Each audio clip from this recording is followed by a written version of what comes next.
part of the truth. Okay. Yeah, hold me on the. Oh, very good. Thank you.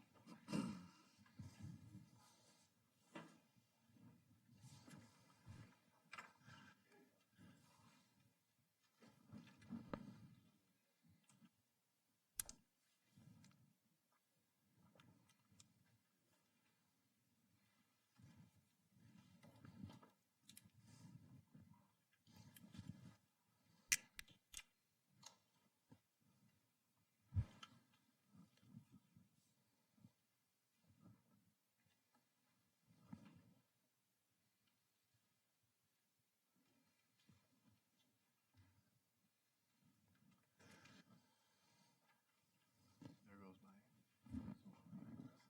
friend showed up. We showed up for you. Nobody showed up. We showed up for you. I showed up. Oh, you did. Okay.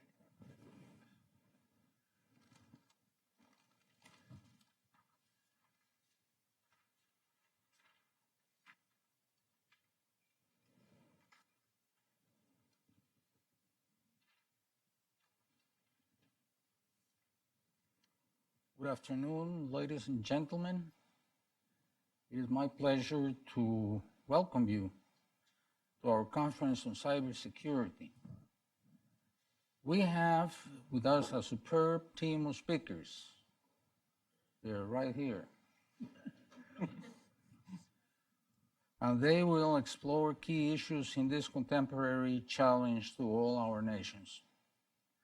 Before we start our program, I wish to express to our American brothers and sisters our solidarity on the Day of the Fallen in the World Wars. Cybersecurity is at the center of security concerns for the 21st century, from stolen data in financial institutions to privacy concerns of citizens, to misinformation campaigns, to infrastructure attacks. In 2015, cybercrime incidents cost the world around $3 trillion. By 2021, they are projected to cost $6 trillion. 2 years ago, in a breakthrough security report, the Organization of American States found that 4 out of 5 countries in the region didn't have cybersecurity strategies or plans to protect critical infrastructure cyber attacks. Furthermore, 2 out of 3 Latin American countries did not even have the capacity to prosecute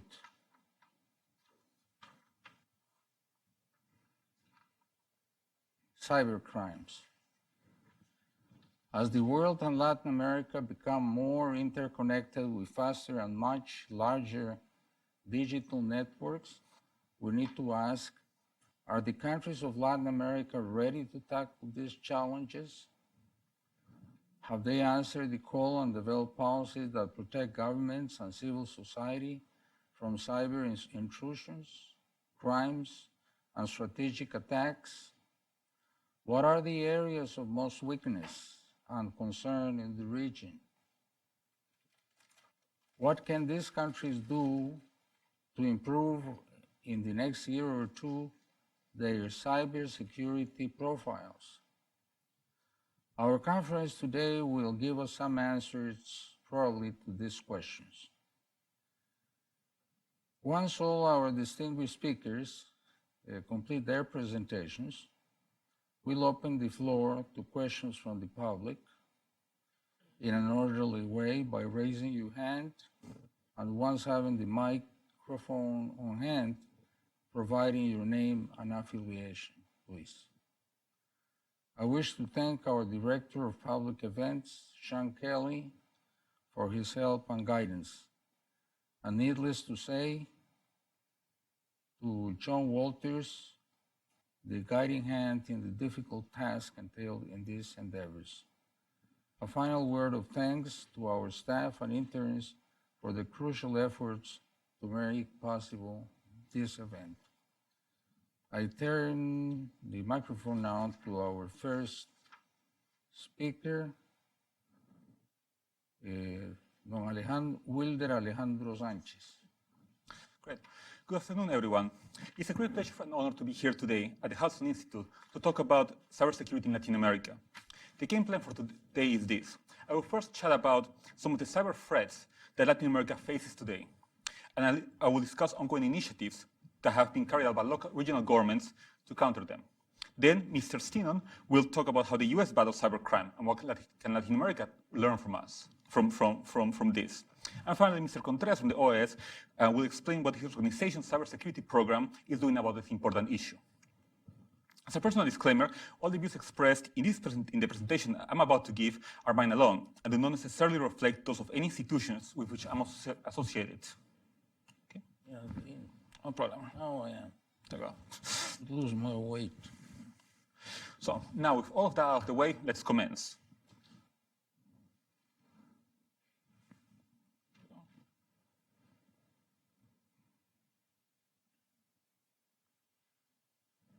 Oh, it's not. There we go. That's me.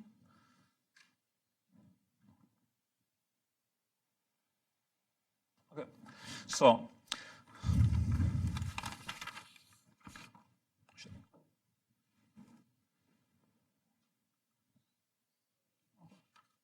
Tal vez iría mejor parado aquí con texto y todo.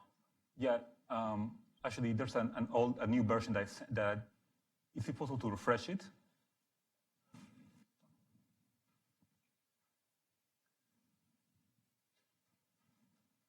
Sorry, guys, technical difficulties.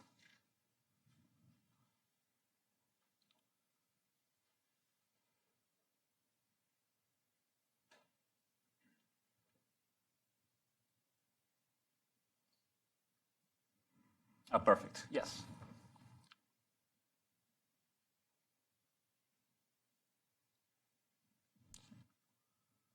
That's me. Okay. So, I would be at fault if I did not mention that, if at least I didn't mention that internet connectivity is an ever-potential problem in Latin America. Here's a map of all open-source underwater cables that reach Latin America and the Caribbean. As you can see, many countries only have one cable that reaches them. Should anything happen to these cables, the region could experience massive internet blackouts. Case in point, in 2008, there were several disruptions of submarine communication cables in the Mediterranean and the Middle East.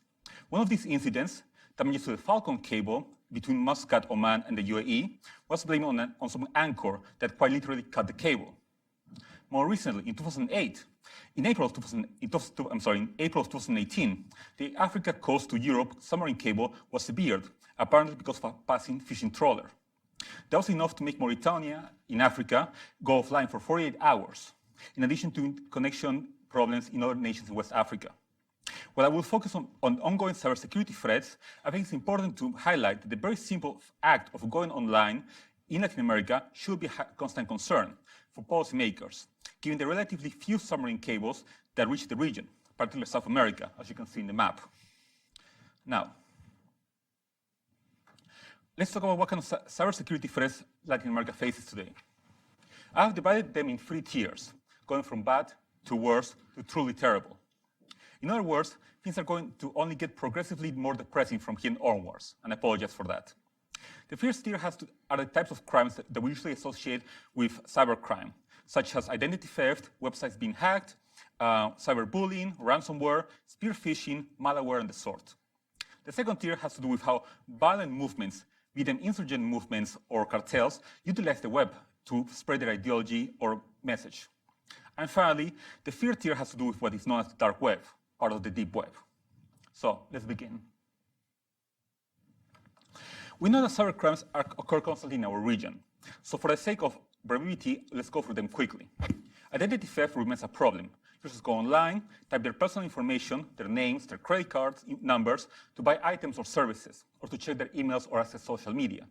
One problem is that often users will use unsecured Wi-Fi connections or go to cyber cafes, where information can easily be recorded in a public computer or picked up by others. That is known as the man-in-the-middle attack, leading to identity theft, credit card fraud, etc. And then there are scam emails that lure users into downloading viruses or make them become victims of blackmail. For example, it's kind of far away, but if you can see, this one is actually floating around lately. And you've probably heard of the English version of this one. You receive an email that informs you that your computer has been hacked.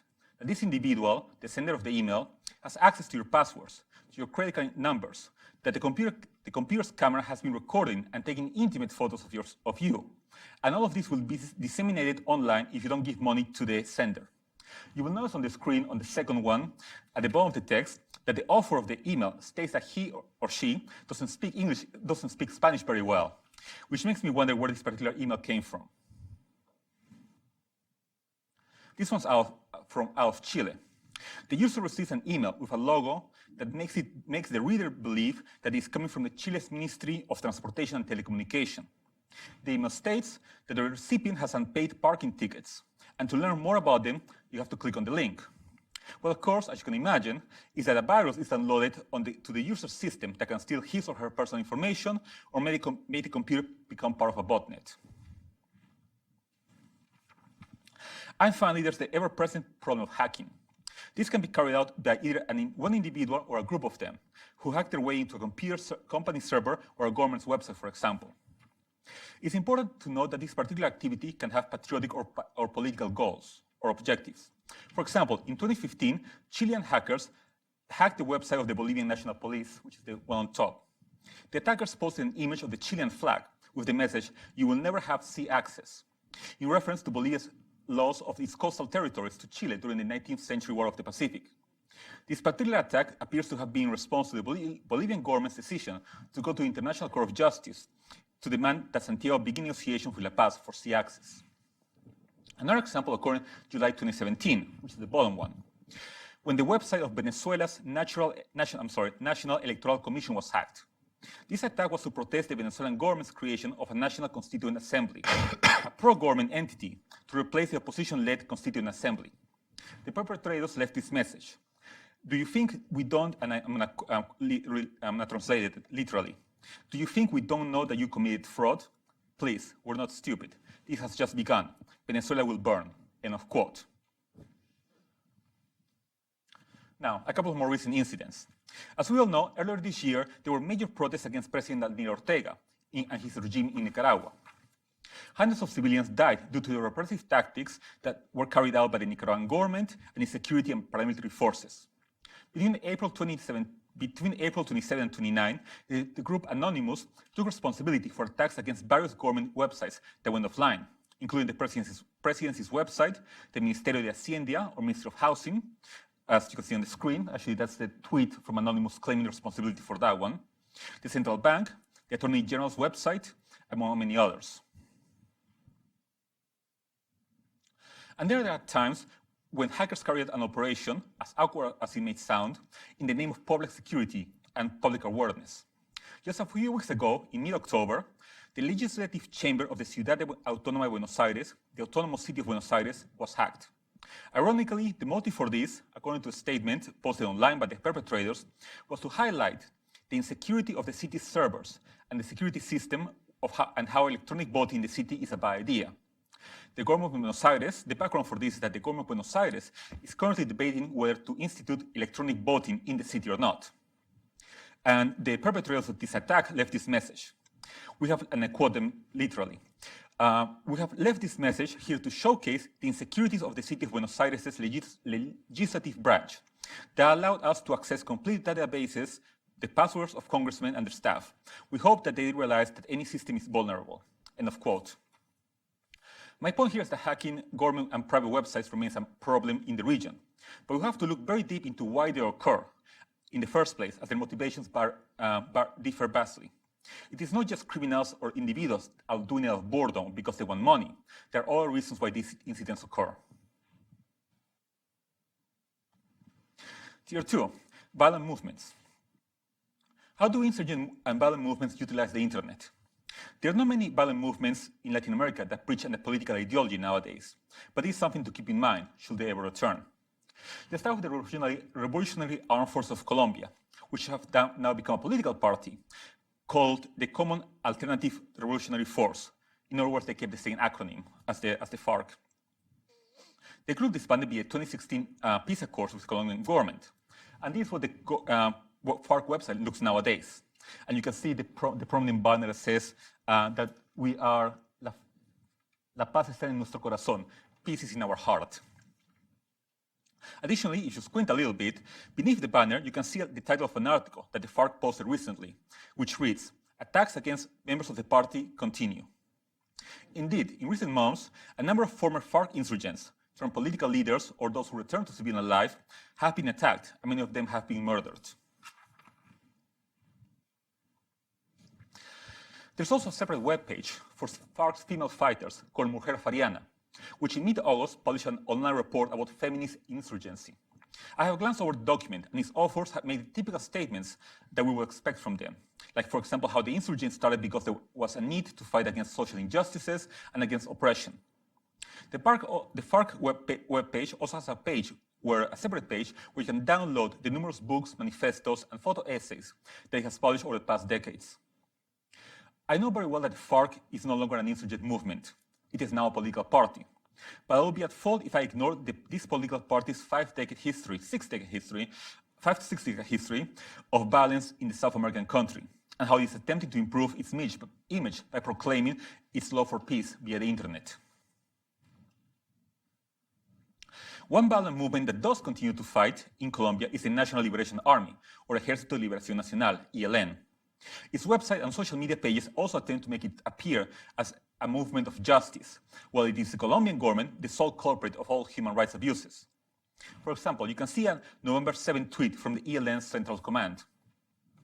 It says, and I quote them, "The murder of leaders, meaning former FARC insurgents, demonstrates that the government continues to destroy the peace accord.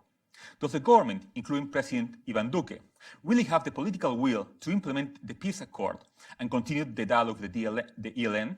End of quote. Additionally, the ELN has tweeted in support of Colombian university students that have been protesting in recent weeks, regarding the high cost of higher education in the South American nation.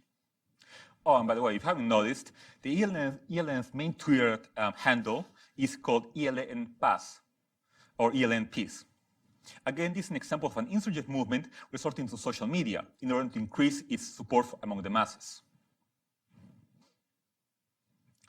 There's one more violent movement that I need to talk about, El Ejército del Pueblo Paraguayo, or Paraguayan People's Army. This group only has around 50 to 100 members, and it preaches a Marxist-Leninist ideology with nationalistic undertones. The movement commenced its operations under the EPP banner circa 2008, and the Paraguayan armed forces and police have been unable to defeat them. I have found this Facebook page, which claims to be handled by the EPP. The last time it was updated was in 2016. In the text, I don't know if you can really see it, but in the text it says, in the text of this particular post, the EPP accuses then President Horacio Cartes, who they label as a narco president, of not providing some sort of financial compensation to the family of a police officer called Edelio Morinigo. What is ironic about this statement, really hypocritical, is that this police officer, Edelio Morinigo, was kidnapped by the EPP in 2014, and it is believed that he passed away while in captivity. But the EPP has chosen to blame the Paraguayan government for his family's financial problems, instead of taking any responsibility for their own crime. Additionally, the EPP has released a number of videos in recent years which have always find their way to YouTube. And I have two that I want to briefly show you. Now, I'll run them for maybe only 30 seconds. You can do that, Sean? You can do the top one, please. Yes. Comunicado del Ejército del Pueblo Paraguayo, EPP. No hay paz ni dignidad con niños que mueren de hambre, con obreros explotados, con campesinos despojados de sus tierras. El 60% de nuestro territorio está en manos de extranjeros que exprimen y oprimen a compatriotas y nuestras riquezas naturales. Los campesinos, legítimos dueños de las tierras, ocupan solo el 4% de nuestro territorio, despojados de sus tierras por Thank you. Just to translate for those who don't speak Spanish, the spokesperson says, there can be no peace or dignity as long as children are starving, as long as workers are exploited, with peasants losing their land. Up to 60% of Paraguayan territory is owned by foreigners that oppress and exploit our countrymen, our natural resources, while peasants, the rightful owners of the land, control only 4% of the land. It goes on, and then it says how that linking the EPP with drug trafficking is a standard Yankee or American tactic, and they completely deny that they're involved in drug trafficking. As for the second one, if you can play it, please.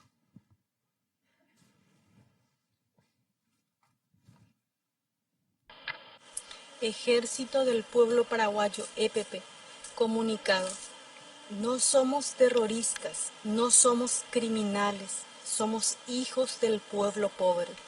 El EPP es el pueblo armado y uniformado, que levanta su voz por el que sufre, por el que no hay ninguna razón que lo condene a vivir con hambre.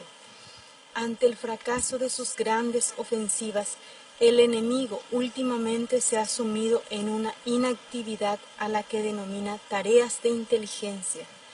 Los siempre bravucones enemigos que prometen. So, what the person's saying is that the EPP, they're not terrorists, they're not criminals. I'm just going to paraphrase this one. That the EPP is up in arms to fight for those who suffer, that there will always be arrogant individuals, meaning the Paraguayan government, that proclaim that the EPP will be defeated in 2 months. And they have been proven wrong again and again. And she goes on to say that how even veteran military officers don't want to go to EPP-controlled areas because they have been defeated. So now they send young recruits, almost children, etc., etc. I don't think the EPP is particularly popular in Paraguay, but they have yet to be defeated by the Paraguayan forces. Moreover, you can see that these type of clips have some production value to them, which demonstrate that the insurgents understand the importance of the EPP's public image. Additionally, narco cartels out of Mexico have become prolific internet and social media users. This is a screenshot of a Facebook page that allegedly belongs to the Cartel de Jalisco Nueva Generación, the Jalisco Cartel New Generation. The photos up there aren't particularly shocking. This one, for example, was posted in March, titled, "This is how much we pay," esto es cuánto pagamos. But what for me is alarming is what Facebook users post about on these photos. Here you can see 2 comments. Both users say that they want to join the cartel. Now, I cannot verify that this account indeed belongs to the Jalisco cartel. But I can say that from my many years of following these narco organizations and their social media presence, I've noticed a fairly high number of posts that support them. Now, they could certainly be fake accounts, maybe even intelligence operations to infiltrate them. But it is undeniable that the power, the wealth, and the influence that these cartels have in Mexico is luring young Mexicans to join them, which is very alarming. And again, posts such as these demonstrate the need to counter the online presence of these criminal entities, as these pages are never private, meaning that any young person can find them.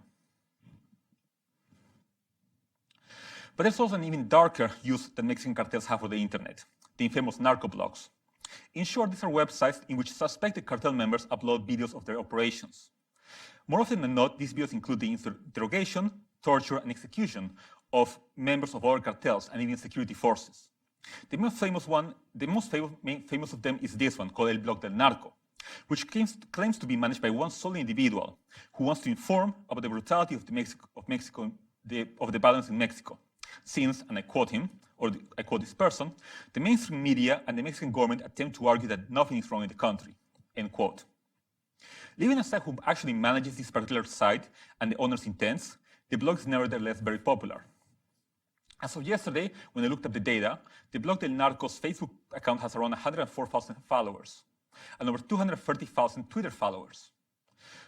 Some may be bots and fake accounts, but I'm pretty sure most followers are just individuals who are fascinated by this site in a very morbid way. Due to the graphic content, I'm not going to show you the videos or the audio, but I did take a screenshot of one of the videos, which was published this past July. The person that you see on his knees identifies himself as Freddy Jimenez Maldonado. He stated that he's a member of the Zetas cartel and that he works on extortion, kidnapping, and weapon sales.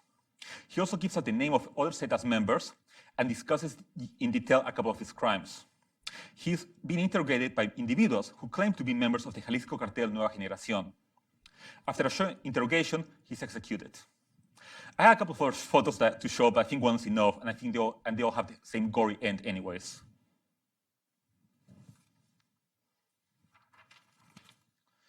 Finally, we go to the bottom of Dante's Cyber Inferno, as if things could really get any darker. The dark web is part of the deep web that is only accessible by means of special software, allowing users and website operators to remain anonymous or untraceable. The most common browser is the Onion Router, or Tor. And I'm probably mispronouncing it. No, that's it. Okay, thank you. There are also other applications like Freenet, ZeroNet, and among others. So what can be found in the dark web? Everything that you wish you will not be able to find. Weapons, drugs, child pornography, credit card information or stolen data. You can also hire hackers and even other types of criminals, such as assassins. And you can also obtain software for hacking and phishing activities. Bitcoin and other cryptocurrencies are utilized. Unfortunately, Latin America is not safe from the dark web. Here's a screenshot of a place called Colombia Connection, which is one of the online stores that you can find in these dark websites. There was also a case that shook Argentina only a couple of years ago that has to do with this terrible creation. In the screen, you can see a person covering his head with like a blanket or a jacket. That is the Argentine citizen Miguel Abdón Janco. He was sentenced in late 2015, early 2016 to 32 years in prison after he was found guilty of creating and distributing child pornography in the dark web. He utilized the Tor browser. I have read that this is the first case in Argentina of a person being tried for dark web-related crimes. And while I cannot independently confirm this, it is an important development.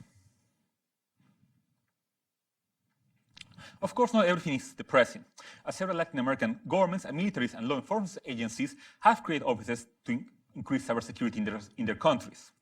Mr. Contreras is going to talk about the OS Cybersecurity program, so I'm just going to briefly mention some other initiatives. For example, the Peruvian National Police has created a División de Investigación de Delitos de Alta Tecnología, a division for high technology cybercrime investigations. As for Chile, there's the Brigada Investigadora del Cybercrimen Metropolitana.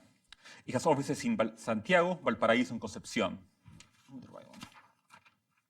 The unit is divided in 3 sections: combating cybercrimes against minors, combating cybercrimes like fraud, web defacing, hacking, and phishing, and cyber forensic investigations, which tries to find evidence that can be used in legal process against these suspects.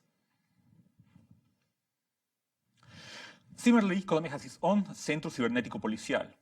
It's worth noting that this police unit has developed apps that families can download to protect children, and there's even an app that makes it easier to report cybercrimes. You can see a screenshot of them over there. They are available for different systems, such as iOS, Windows Phone, and Android. Another positive development is the creation of computer security incident response teams. And I can never pronounce the acronym correctly, so I'm not going to try to do it. Richard and Belisario can write books about these teams, so I'm not going to go into much detail. But I will simply say that these entities manage reports on security breaches, conduct analysis of the reports, and respond to the senders. And they operate 24/7. Countries like Argentina, Brazil, and Chile already have them. And finally, various governments have passed legislations to prosecute cybercrimes. For example, the one you can see on the screen is Law 30096 from Peru, called Ley de Delitos Informáticos en el Perú. The penalties include hacking systems and servers without authorization has a penalty of 1 to 4 years in prison. Contacting children and teenagers for sexual purposes has a penalty of 4 to 8 years. Electronic fraud goes from 3 to 8 years. Identity theft, 3 to 5 years. And accessing a person's personal information and accounts online has a penalty of 3 to 6 years. In other words, there are both security agencies and laws that combat cybercrime in Latin America already. But it is not enough to simply count the numbers of cybercrime law enforcement units that exist nowadays, or count the number of laws that can be utilized to prosecute these kind of crimes. Rather, we must continuously monitor how effective these units are, and as well as these laws, at finding the culprits and monitoring how successfully they can be prosecuted in a court of law. And finally, I promise I'm almost done here. I would like to bring to your attention the National Cybersecurity Index, drafted by Estonia's e-Governance Academy Foundation. The index describes itself as a global index which measures the preparedness of countries to prevent cyber threats and manage cyber incidents. Out of 118 countries that have been studied, the Latin American country that is prepared in terms of cybersecurity, that is best prepared in terms of cybersecurity, according to the index, is Chile, which ranks 34th as of September 2018. The other Latin American countries are somewhat closer together and more towards the bottom of the list. For example, Panama is 51, Paraguay 59, Peru is 60, Colombia 61, Mexico 63, Argentina 64, Brazil 78, which is really low, and Bolivia 79. The worst ones are Cuba at number 100, and Honduras at number 110, which puts it just above Sudan. Countries like Ecuador, Venezuela, and surprisingly Uruguay were not part of this study. In other words, there's still much more to be done in the region as a whole to improve cybersecurity. Thank you for your time and consideration, and I look forward to hearing your first questions and comments. Thank you. Thank you very much. Richard? Okay, my turn. My audio is on. So I don't have any slides. So I really wanted to come here, Alex speak, so I could get briefed on the cyber issues in South America. I come from a different perspective from a lot of the speakers you'll hear, especially in the DC area. I don't have a military background, and yet I'm a student of cyber warfare and write on it.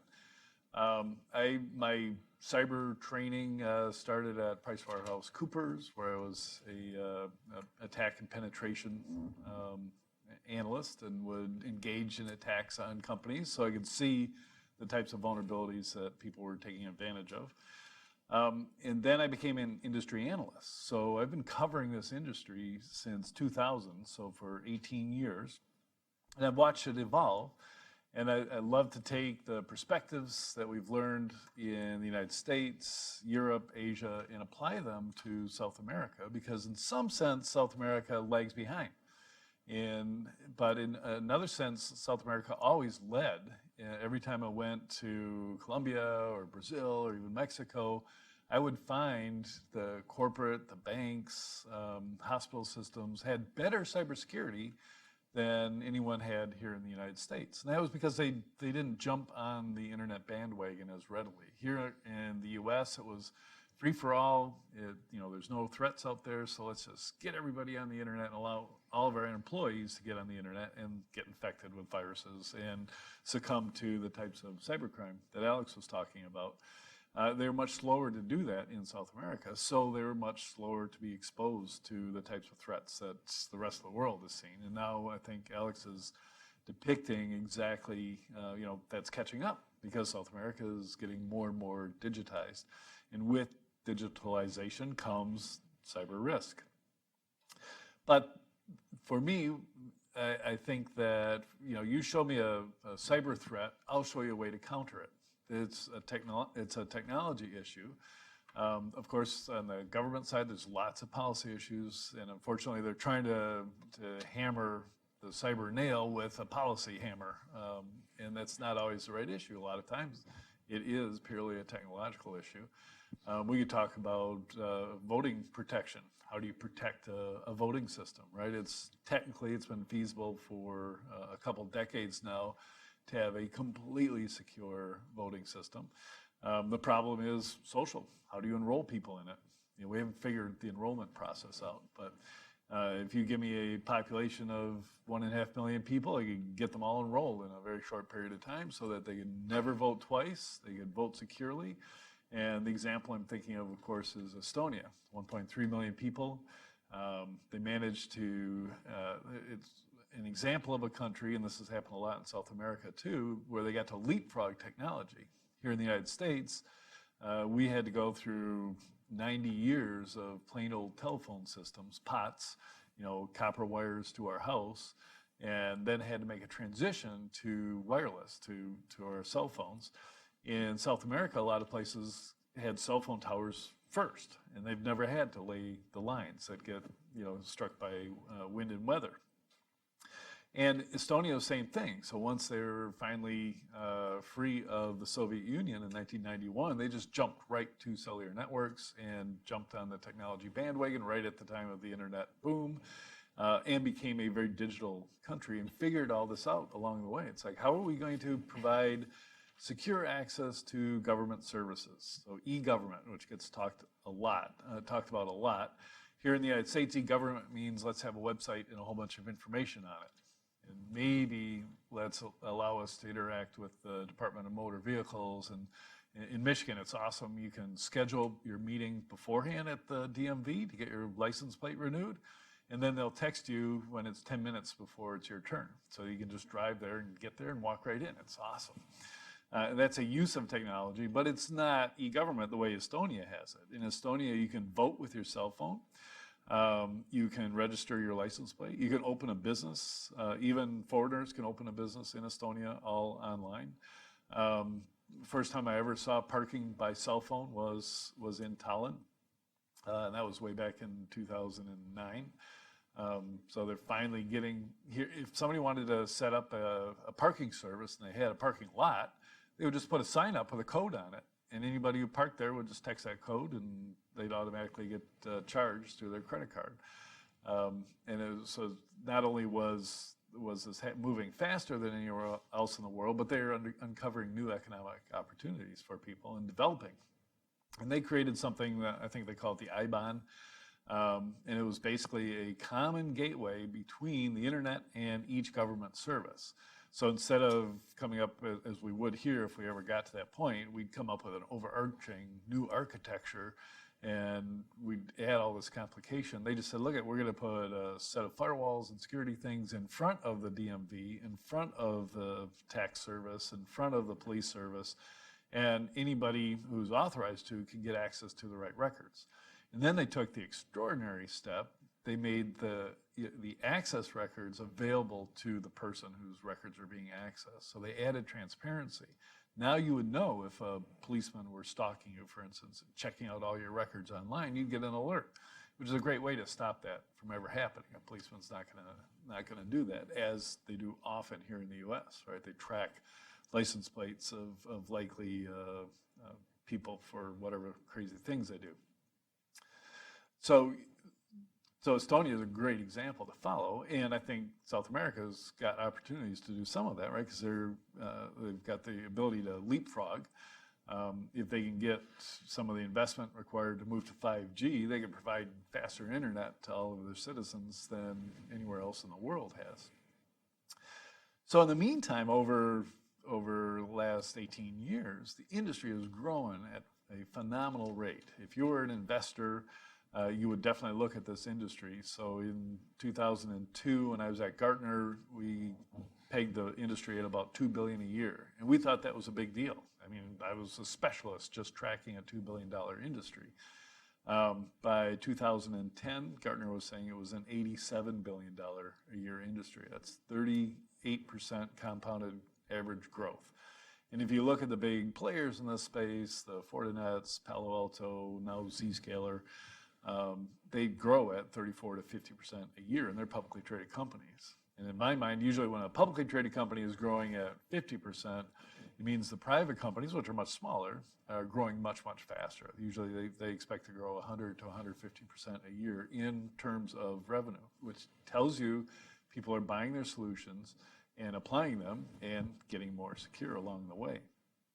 That industry now is made up out of, by my count, 2,200 separate technology vendors. Of course, there's an antivirus vendor in every region or every country, but there's firewall vendors and intrusion prevention vendors and really cool things like threat intelligence vendors that actually put agents out on the dark web who might be, people, usually young men, but now more and more young women, who spend their time all day during their shift logged into these dark webs and grabbing everything on them, and then they put them in a big database and they apply artificial intelligence to it, and they can start extracting the information that they want out of there. For instance, a bank can go to them and say, are any of our credit cards being sold on the dark web today? And they can answer that question immediately because they've captured all that information. Or they can go to a high-profile company who might ask, is our president's, or CEO's family being threatened? Is anybody planning on kidnapping him or her or his kids when they travel overseas? And that information will pop right out. It's quite cool that they're getting that deep into it. There's another whole area called deception. And first time I was exposed to this concept of deception, I advise people, don't waste your time. You've got to be out there, patching your systems and fighting the viruses and worms that are out there. But deception is this concept of setting up a honeypot, essentially, inside your network and seed them all over. And they're just virtual machines that mimic your own infrastructure. And then as soon as an attacker comes in and starts playing around in those honeypots, you've got an attacker. So it's because you can watch them and you know exactly what they did. The only way they could have gotten there is if they were an attacker, because there's no reason for a legitimate user to be playing around in the honeypots. So there's a lot of really cool technology coming into play, and of course we're turning it into a big data game. So the more data we can collect, the ISPs and the managed security service providers collect trillions of incidents every year. And they apply artificial intelligence to it, meaning machine analysis. It's not super intelligent, but it is doing correlation and pulling and making these connections, connecting the dots to help counter these things, which is why I'm very positive about the ability for any organization to actually protect themselves. It is possible. Now, in the security space, we've always said there's an economic factor here. You're not really stopping an attacker, you're just making it so expensive for the attacker to attack you that they go somewhere else. And we're going to see that for a long time. And I think South America actually suffers from that, right? As countries around the world get more and more hardened and the banking systems get better and better at stopping cybercrime, then they go to easier targets and find those targets wherever they may be. And that goes for, it's just like in your neighborhood. If you're the only house without automatic lights and a dog in the backyard, your house is the one that's going to be broken into. So everybody has to up their game at a similar rate. But what about the really determined hackers, right? So the nation states. So now you've got teams of hundreds of people that can be deployed, quite often with a military or intelligence background, and their goal is to successfully break into a Lockheed Martin or a Boeing and steal certain things, or break into the power grid and deploy their malware everywhere and start learning as much as they can about that power grid for some eventual future attack. But I've seen organizations like Lockheed Martin who can actually counter that. They actually get ahead of the game far enough that they can see these attacks as they start and then count and then shut them down before any damage is done. Now, I guess as an industry analyst, of course, I want my industry to thrive, and I've got a very, very good outlook on that because the attacks do get more and more sophisticated, and the industry, grows in response to that. The ultimate attack is for the attacker to hire somebody in your organization, right? Through bribery, extortion, or just planting somebody in there from the start. We've all seen it in Mission Impossible and the rest of the movies. And that does go on every single day. And that means, now we're going to have to do some things that are not cyber related. We're going to have to do a better job of background checks, monitoring people for unusual behavior. Maybe it's really important now that somebody is in debt or having an affair or goes to inappropriate places when he or she is traveling overseas and could be blackmailed for the activities that they participate in. So it is spilling over into the bigger world in order to defend yourself. Once you're at that level of cyber resilience and maturity, you still have to worry about all these other things too. So I guess I'll leave it there. I hope that was upbeat. That was upbeat for me. Very good. Yes. Very good. Thank you. Thank you. Don Belisario. Thank you. Thank you very much, and thank you, ladies and gentlemen, to be here today. So for the audience, this is a very interesting and exciting topic. I have the honor to grow with this topic alone. I've been working with the OAS for over a decade now, all on this topic, which is a lot. I want to actually point out a couple of things. First, it's important to clarify the use of internet by terrorists and criminal organizations as a mean and as a target. And why I say this is important, because in both the world and the region, the internet has been using in both means. Alejandro was giving some examples, and actually there are other literature and other facts that we can go on of some organizations, and actually other terrorist organizations like in the Middle East that use the internet as a mean for recruiting, for campaigns, and not even in the dark web, using the regular internet. And this is used for regular communication. This is the mean. But actually, there are other ways where these criminal organizations or these terrorist organizations are using the internet as a target. It means to tackle the critical infrastructure, information infrastructures.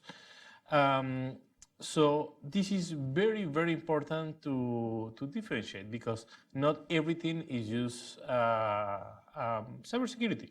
Of course, it's important. It's somehow related, but there are spheres or there are different lines of work. Ambassador Jamie was mentioning some figures. The 3 trillion figure is a figure that the World Economic Forum usually actually uses worldwide. Actually, I'm glad to say that lately or recently, we just launched a report on the banking sector in LATAM. It's available online. We had a sample of about 200 banks, which is a large number of banks. And we found out that only the cost of the banking, I use the banking, not the financial, is about $807 billion, the losses, which is a very important figure for this. He mentioned that in 2016, in partnership with the Inter-American Development Bank, we developed a report, and we found out that 4 or 5 countries don't have.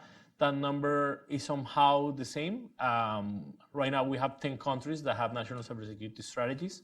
With some countries, we actually have gone through second reviews, and we are keeping doing that. With some countries, we are actually already starting a third review, which is the case, for example, of Colombia. We are starting to work with the new administration on a third review of their national cyber policy. And there is still, we have in total 21 national computer security incident response teams, or CSIRTs, or CERTs, or CERTs, whatever you want to call it. But the level of maturity is totally different from country to country. Connectivity is, of course, an issue, and this is something that it was said by the previous speakers. Of course, as connectivity grows, we want to make sure that cybersecurity is embedded. It's not popular to invest on cybersecurity. This is something that we, from the Organization of American States, are trying to promote at all levels of society. And we actually trying to say that this is a shared responsibility, that this is not something just that the governments need to invest, but actually that the private sector and the civil society need to invest. Of course, cybersecurity is not as sexy as connectivity. Cybersecurity is sometimes you cannot, it's not tangible. And we see cybersecurity somehow related as a cost, not as an investment. So our view has been trying to change the way that we sell per se, that we promote cybersecurity, and we're trying to focus on a more economic and social development way. Of course, we are actually in the Secretariat for Multidimensional Security, but our approach to all the political leaders has been say, let's try to focus on more what is going to be the return of your investments for cybersecurity.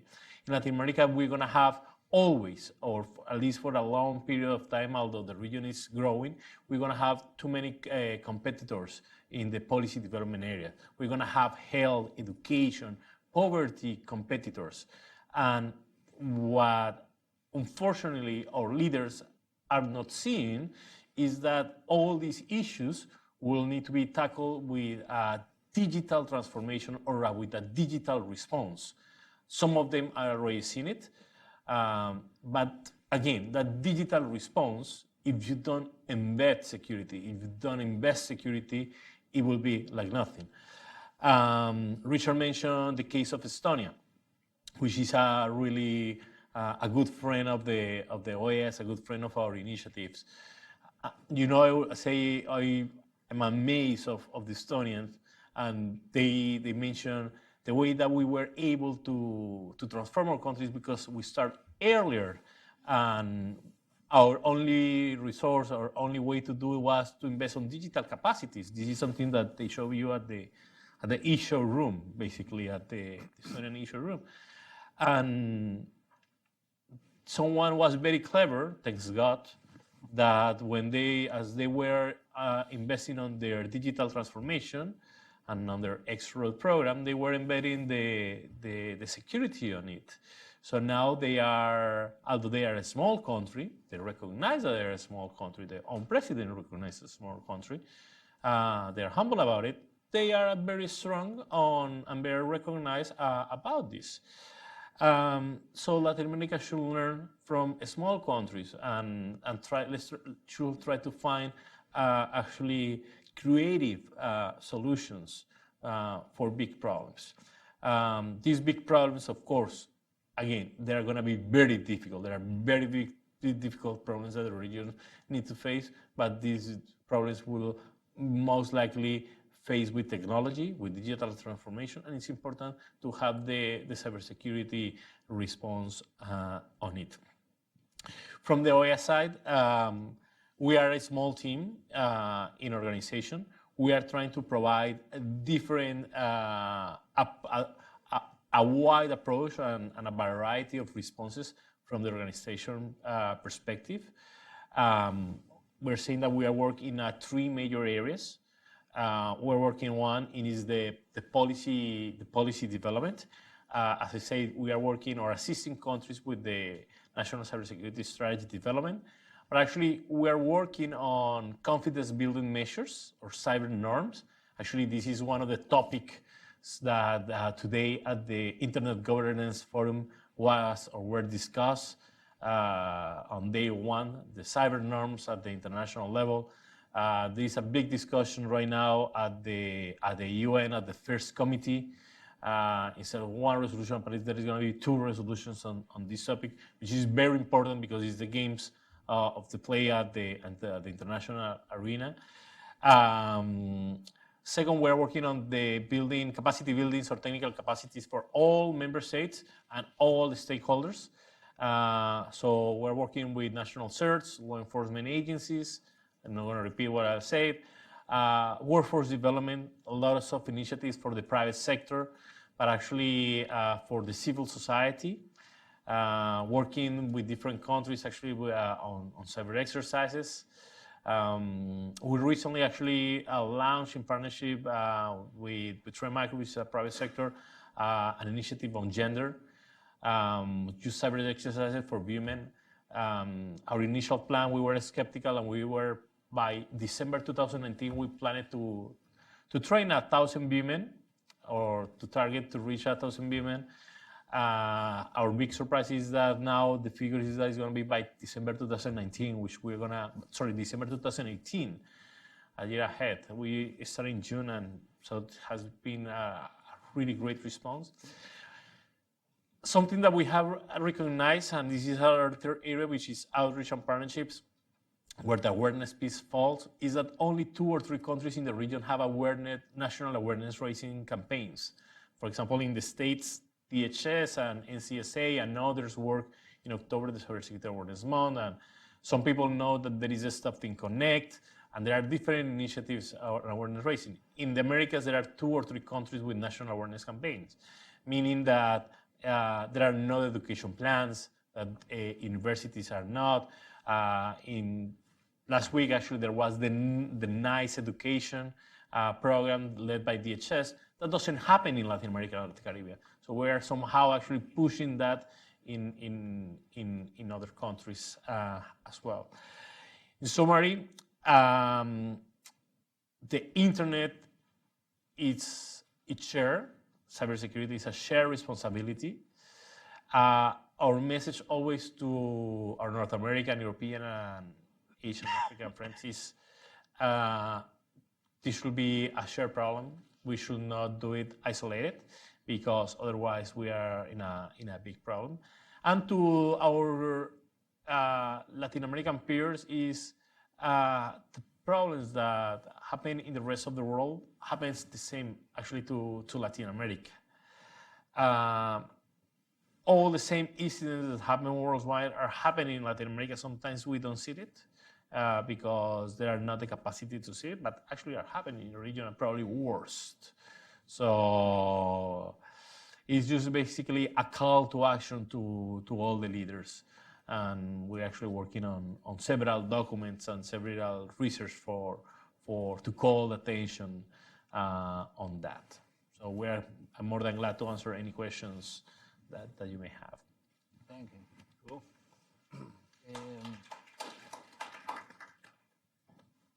Does any of you have questions among yourselves? Do you have a question on what he presented? Or Not right now, I don't. I'm good. I'm fine. I don't know if the audience has any question, more than glad to answer any. Yeah. Good. Now, let's begin. Who wants to ask a question?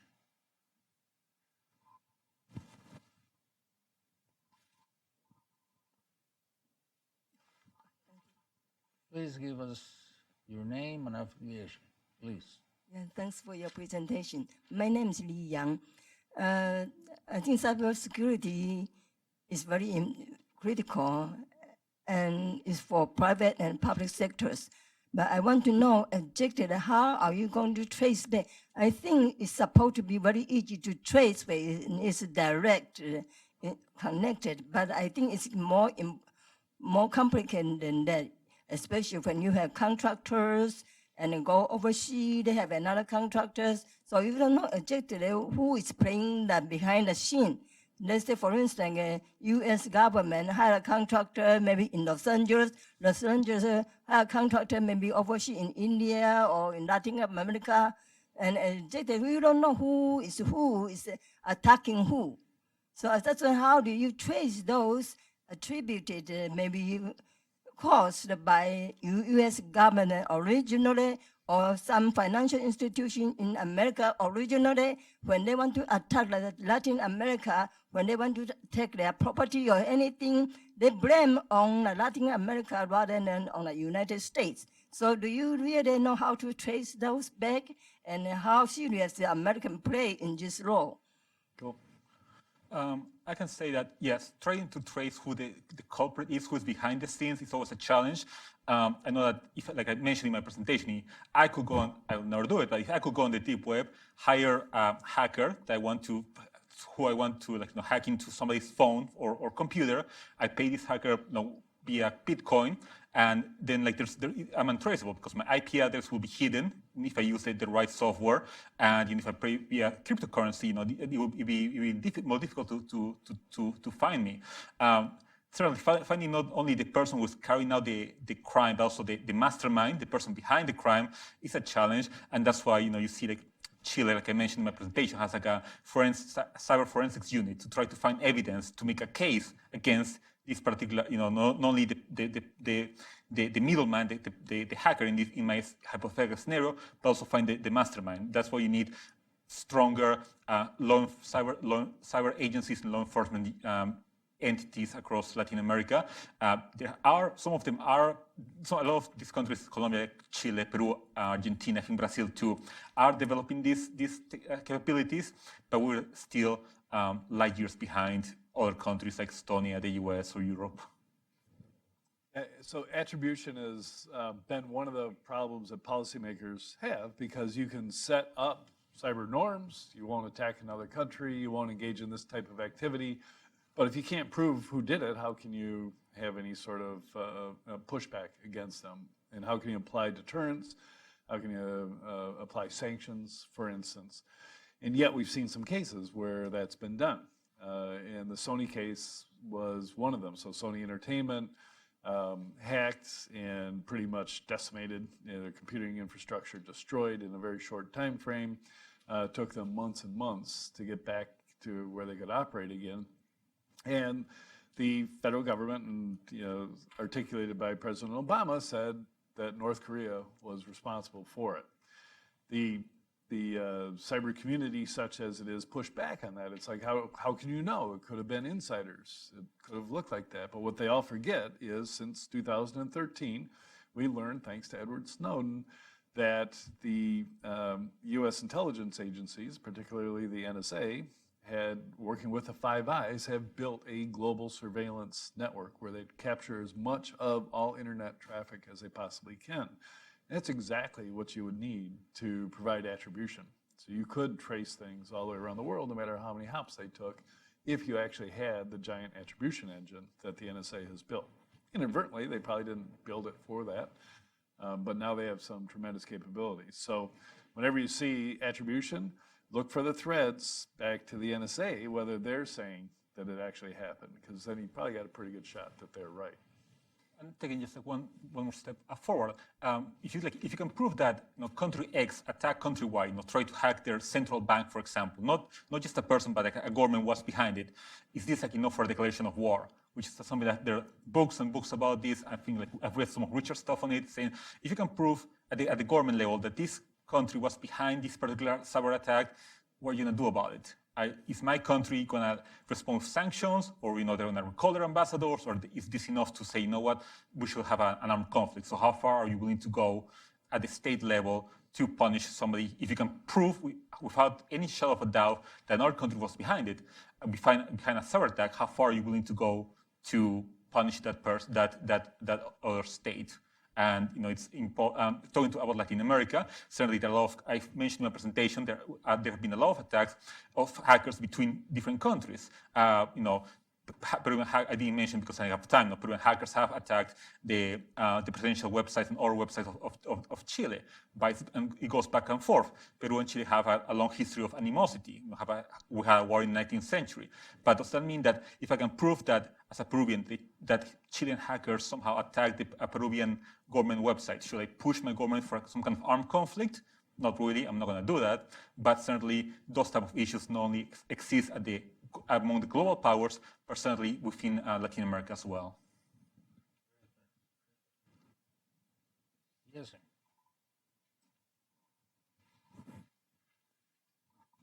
Thank you very much. Is this on? Yes. Ryan Berg, I'm a research fellow for Latin America at AEI. Thank you very much for this panel.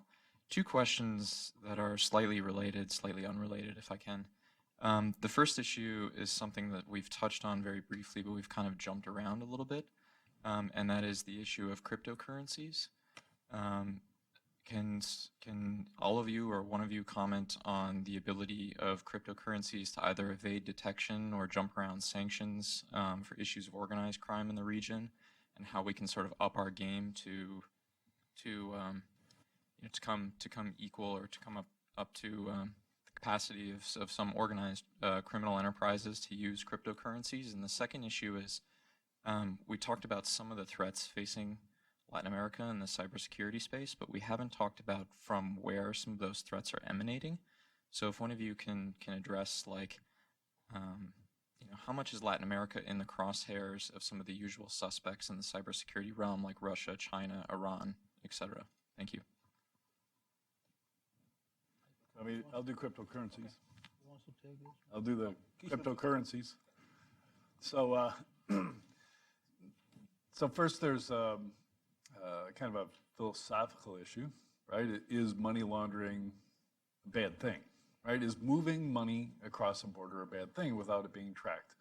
I personally go, I don't see that that's, immoral or should be illegal.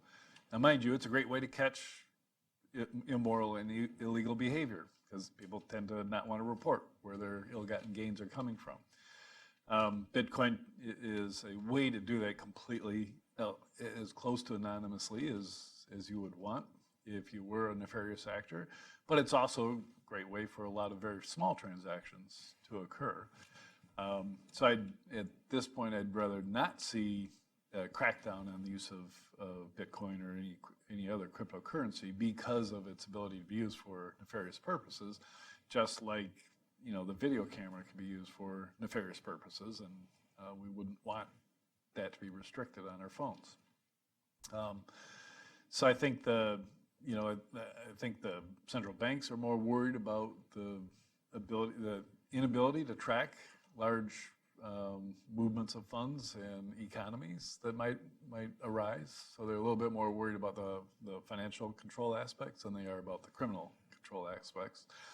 But I can certainly say that Bitcoin has been a windfall for cyber criminals. Just phenomenal opportunity for them to not have to deal with credit cards and Wells Fargo and MoneyGrams and all the rest, which has always been used to track them down.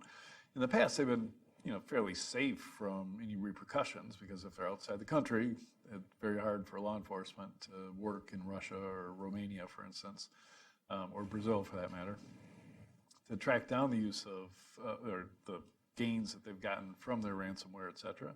Bitcoin really makes it easy for them. One of the emails that you put up there, Alex, I get one every day now, saying that it's got my username and it's got my password, and here's your password in clear text. And I go, yeah, I did use that once, but I knew it was, they're grabbing them from haveibeenpwned.com. So yeah, I know that everybody knows what it is. But then the threats in there are pretty scary. And if, I could easily see somebody saying, oh man, I better figure out how to scrounge up $850 worth of Bitcoins and pay it to them. But they have to give me their wallet so I can track their wallet. Most of them are getting money into their wallets. Something I haven't seen a researcher track down yet is where all that flows, because you could track it. That's the beautiful thing about Bitcoin. It is transparent to that extent. You can't tell who owns it, but I'm going to start, when people start asking me for my Bitcoin wallet, I'm going to start giving them those addresses, get them all talking to each other and paying money to each other. Just that there is no regulation yet for Bitcoins in almost nowhere in the world. And again, it's not about like a relatives could own Bitcoins, but it's not about owning or not, but it's about how do you get them and what do you use them for. I think that's the main question, and what's the government and the law enforcement cares for. Of course, Bitcoins are the most easiest ways that criminal organizations are using for criminal purposes. And about the threats, and this is what I say, the threats are not different to what you see in other parts of the world. What we have seen is actually, according to so it's like there is a lot of economic interest in Latam. That's one of the most interest. I will not be that much interested in any particular country, and being perfectly honest. But it's most about the causes. Of course, there are certain political causes as well, and there are certain political causes that could not be actually come from overseas, but actually inside the region. But actually, the level could be totally different. The proportionality could not be totally regions, totally symmetric. So most of the threats could come from overseas, but maybe one could come from the region that could cause more impact. So the proportion about the cause and where it comes from, is very relative. So that's a very tricky per se question. The real answer is Latin America is facing the same threats that all the region, like as a country like the United States, it has the same challenges and threats. I will just add that just looking at the scam emails that I monitor as part of my job, when I read them, you can tell that I was reading by a native Spanish speaker. Like when I showed up there, the person even said at the end, Spanish is not my native tongue, so you kind of wonder, where did that come from? Like Eastern Europe or really the US, anywhere, or Asia, could have come from anywhere. But most of them that I read, you can tell that that was not a good translator, just like that somebody wrote in the native language. That had to be a native speaker because they had the accents were correctly, the verb tenses were fine, so I can tell that had to at least been written by a native speaker. That doesn't mean that the hackers can work in teams. It could be I could write the text, and then somebody from another country could just write the code. That's perfectly possible too, especially like I mentioned in the dark web, where you can hire the services of anybody. You can easily do that.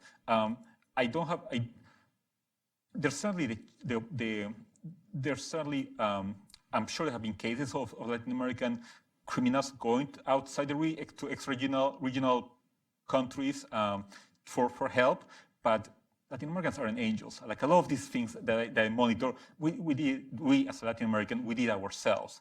It's not like we really need partners from outside to carry out these kind of cyber crimes. We're really good at doing them ourselves, unfortunately. So I'm sure it happens with other countries, but it's not supposed to be. I'm not sure. I don't think it will be like more than 50% compared to what happens right now. Okay. One final question. Yes, sir. Hey, my name is Matt. I got a question about using social media as a means to push extremist agenda. Obviously, we want to balance freedom of speech and all that jazz. But when I hear about we need to do something about this, I just think of those Russians that geotagged the physicians in Ukraine. So if you're a law enforcement and you're a diligent, non-corrupt law enforcement, wouldn't you want to keep these social media profiles public so you can track the worst offenders and I can say as a researcher, I get upset whenever they take the profiles down. They'll end up being some criminal or they did something horrible, and all of a sudden they take their Twitter profile down, and you can't go back and learn about it, right? Somebody's got it, luckily, but it takes it out of the public view. So, or there's a famous one, the shadow brokers, who evidently stole a lot of cool tools from the NSA and is releasing them over time. And there's a wealth of information for researchers like myself to see what they're posting, as they give you the first alerts that they've let some new stuff out. And yeah, there are some pros and some cons. Like social media are great. Like we are pro speech, like give the internet for that. But unfortunately, there are some open source intelligence tools like you can not use for profiling certain movements, but some specific people, like that you can get scared of what a criminal can do to you. But that's something that is very difficult to manage. So it's a very complicated issue. Like, of course, that will be a repressive government, no? And that's another conversation.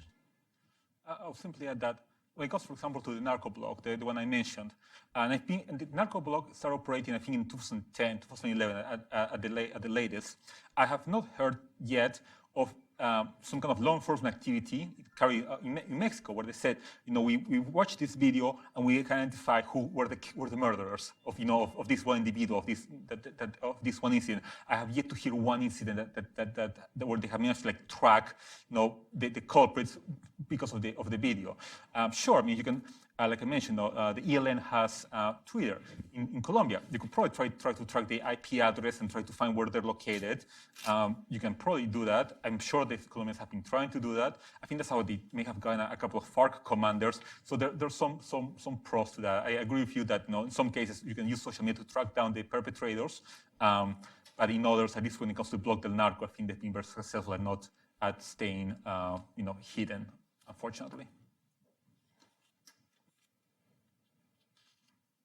Well, good things have to end sometime.